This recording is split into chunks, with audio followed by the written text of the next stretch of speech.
পবিত্র ঈদুল ফিতরের আর খুব বেশি দিন নেই। মুসলিমদের দুটি অন্যতম ধর্মীয় উৎসবের একটি ঈদুল ফিতর। এই উৎসবকে কেন্দ্র করে বিশ্বের অন্যান্য দেশের মতো ইন্দোনেশিয়ায়ও জমে উঠেছে বেচাকেনা।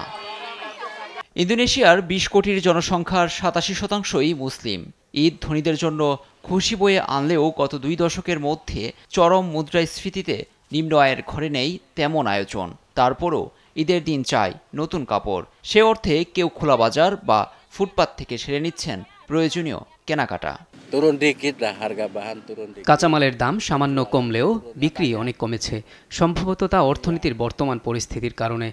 তারপরও আশা রাখি ভবিষ্যতে পরিস্থিতি ভালো হবে। একটু ভালো পোশাক কিনতে গেলে গুনতে হচ্ছে দ্বিগুণ টাকা। ঈদে কেনাকাটার জন্য এখানে এসেছি। দাম বেশি হলেও কিছুই করার নেই। প্রতিকূল পরিস্থিতি কাটিয়ে উঠতে বেশ কিছু পদক্ষেপ নিয়েছে ইন্দোনেশিয়া সরকার। বিশেষ করে গ্রাহকদের জন্য বিদ্যুতের শুল্কে ছাড় দেওয়া হয়েছে ৫০%। এছাড়া চাল, টমেটোর মতো নিত্যপণ্যের দামও সরকার সহনীয় পর্যায়ে আনায় স্বস্তি ফিরেছে বাজারে। লুৎফর কবির, নিউজ ডেস্ক, দেশ টিভি।